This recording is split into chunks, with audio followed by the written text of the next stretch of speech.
So I mentioned that I wanted to do this review just right after my last video about Doctor Who Flux and my opinions, things I liked and disliked about it, and if I was going to give my overall rating for Flux, I would say it's fine, it's good, until it isn't.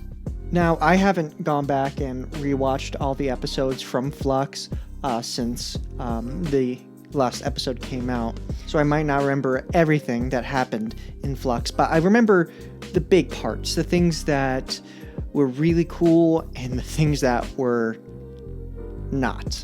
So, what did I like about Flux? Most of it, actually.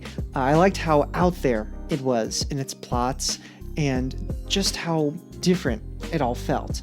Because with Chibnall, it kind of got same episodes from series 11 to series 12, and it was kind of getting a little stale. So going into this, first couple episodes in, I was really interested to see. It was really good at building up this big event, this Flux, this big universe-ending cloud of universal gas that was coming around and just eating everything. And the new characters I really liked as well, like Vinder I thought was really cool, and the Swarm and his sister, whose name I never got, and I'm pretty sure his name is the Swarm. If I got that wrong, I'll put that somewhere else, but if I got it right. But yeah, speaking about new characters, we got a brand new companion, Dan. I liked Dan enough.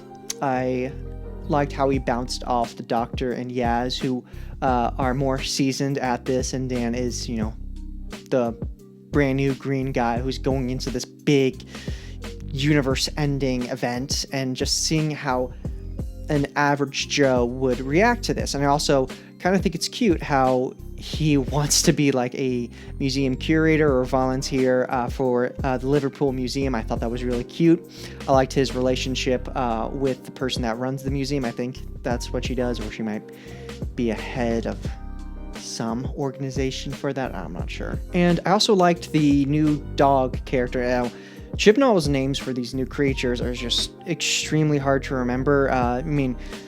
Davies has that. Also, with Bafakatalata. Nailed it. But at least with Davies' weird out there names, they're kind of fun to say. With Chibnall, it's just very science fiction-y, and that's it. Like, there's no real enjoyment out of saying it, but I'll just call him Mog for right now. So I liked Mog and Dan's relationship. It was kind of one note. They, hated each other, and that's kind of where it was. It was stagnant. I wish there was a big part where they kind of, grew to actually like each other, because I thought that's what they were building to. But no, they pretty much kind of just stayed as hey, I don't like you. Well, I don't like you either. I'm gonna save you. Well, I appreciate it, but I still don't like you. I don't like you. Which got old. And again, sorry if I go episode to episode. I haven't rewatched every episode from this series, but I do have the main gist of it. So another big thing I wanted to talk about was just how out there and its ideas it was. The Swarm as a villain is super interesting. I was really hoping we were going to get some really cool stuff with him, and we got some, pretty cool stuff. It's just his ending was just oh, you're dead now. Goodbye. It's this issue we've been seeing a lot with Chibnall'S villains, where instead of the Doctor saving the day, it's someone else just coming in and being a Deus Ex Machina and be like, hey, I'll fix this for you, and the Doctor just goes, thanks. Like with the Timeless Children, instead of her having to blow up Gallifrey and killing all the Gallifrey and Cybermen, God, Doctor Who was so weird. This guy from early in the episode just comes and he's like, I'll save the day for you, and she goes, thanks.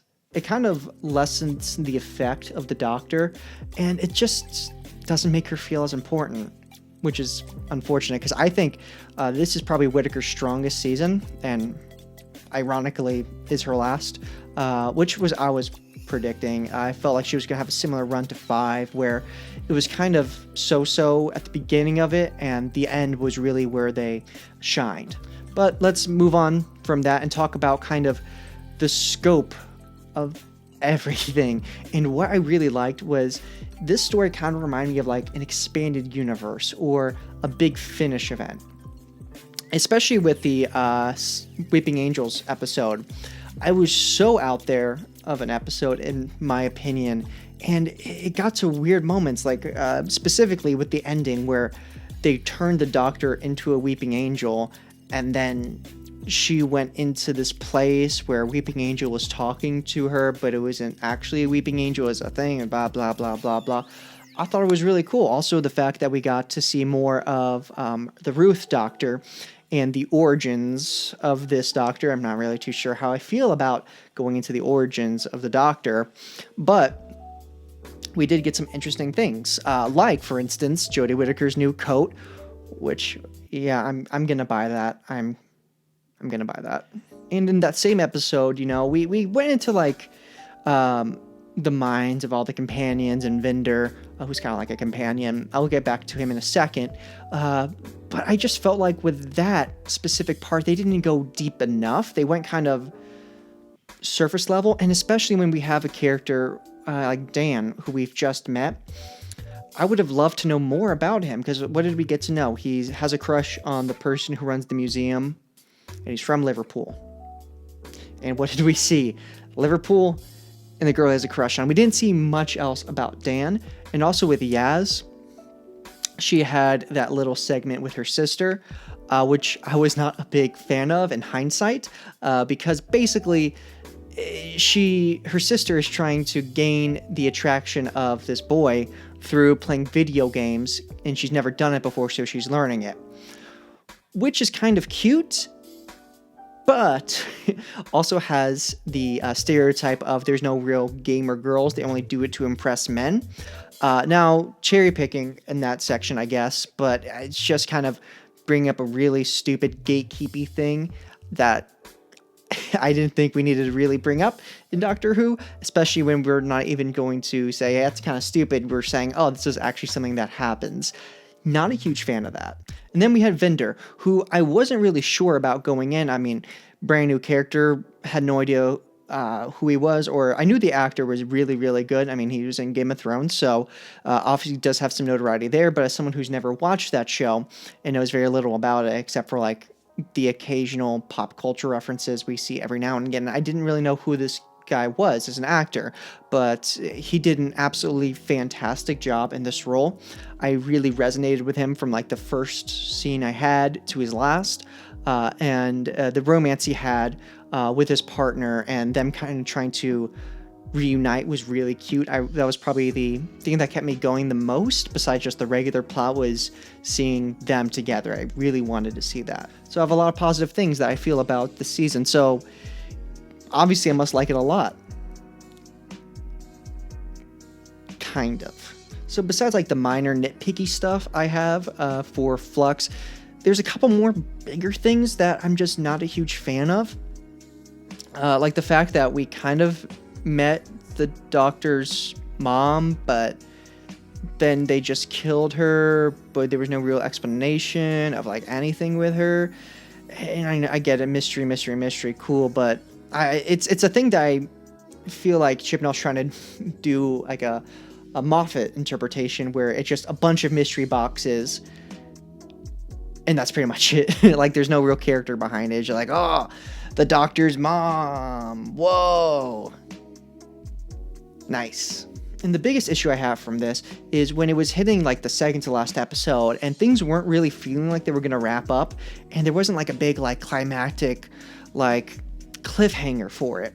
That was like, oh, I'm not really loving this, but I'll have some positive outlook on this. I'll hope that's going to turn out good. And then it just kind of ends. Like the last episode, it just kind of builds and builds and builds, and then it just ends. Oh. Okay. Like when they defeated the Flux, I was like, okay, so what's next? Oh. That's it? Going back to Earth? Dan's in the museum. Not going to mention how most of the universe is now gone. Not going to try and fix that. Cool. Love that. It was disappointing. It was a disappointing ending for a series that had a lot of great chances to really blow me away, and it did for some parts. But again, with the swarm and how it was treated, his death was treated as like an afterthought, and we're like, oh, bye-bye. And we didn't really get a big climactic showdown between the Doctor and the swarm, where the Doctor came out victorious. It was just the Doctor got lucky, which, you know, if that was the one time it happened, okay, that would be interesting, but Chibnall always just uses that trope over and over again. Oh, the Doctor gets lucky, the Doctor meets someone who can do this, the Doctor will not self-sacrifice, but another person will. It just lessens her impact on the show and doesn't make her feel like the most important person in the room. And I'm not saying the Doctor always needs to be the most important person in the room. I actually like stories where they're underutilized until the last part.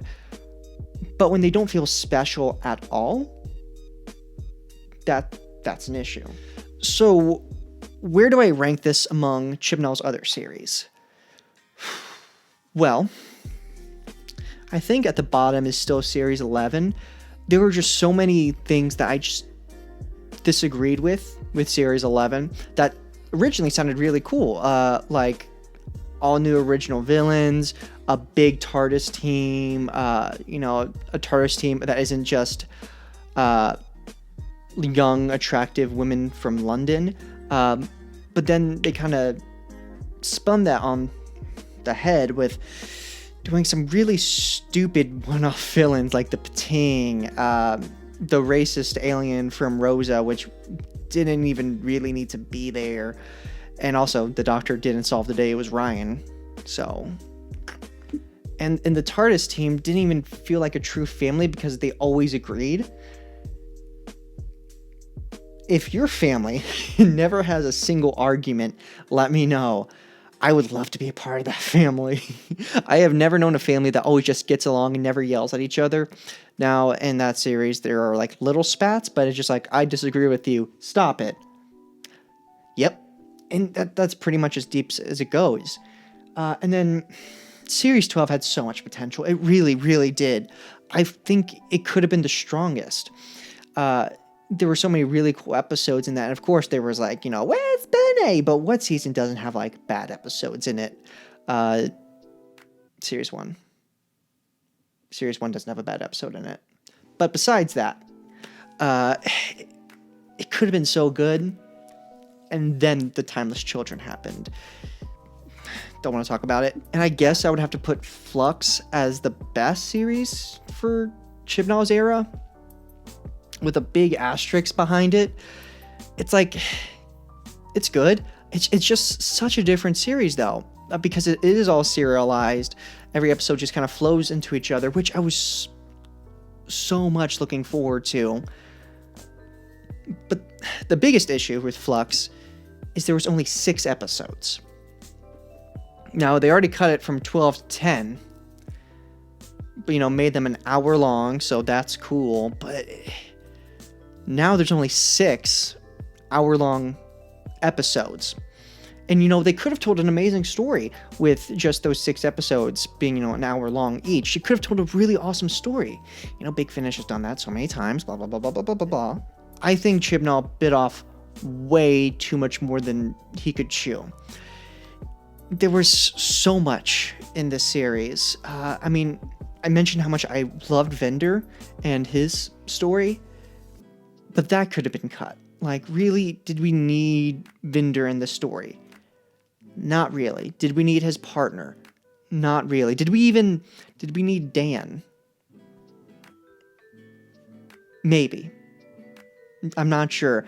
Would I have liked this series more if it was just Yaz and the Doctor? Who's to say? You know, my biggest issue with the big TARDIS team is that Yaz was the one that was getting the least amount of focus on. And when Ryan and Graham left, I was like, okay, well, now we can get some more Yaz-centric episodes, because we only had technically 2, but the first one in Series 11 really did not deeply get into Yaz. It was more of Yaz's family and ancestors, which didn't really pay too much attention to her. It was only in the episode from season 12 where the finger guy comes up. That was the only time we really got to know who Yaz was. And I was looking forward to seeing more of Yaz, but then we added in Dan, who was a brand new companion that we needed to focus on again, when really I think all we really needed was 13 and Yaz. Now, if there were 10 episodes, maybe this would have been better, but as is, it's flawed, enjoyable, but still flawed. Flux was a really huge endeavor, especially during COVID, to even get a series of Doctor Who during COVID. I count it as a blessing. You know, I thought myself lucky to see a brand new episode of Doctor Who, even for 6 weeks. To see it, even though this world is still in chaos. Get vaccinated, still wear a mask, thank you. However, as much as I tried to enjoy it, my nitpicky self just couldn't let go. I don't really usually do ratings for series, but if I was going to give Flux a rating,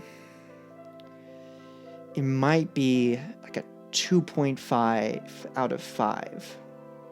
Possibly a 3, but that would be stretching it. But hey, that's just what I think. Let me know what you guys think in the comments down below. If you have any recommendations for what you'd like to see next, leave it down there as well. If you like this video, liked me, or anything I had to say, leave a like in this video, and please consider subscribing. Thank you so much for watching.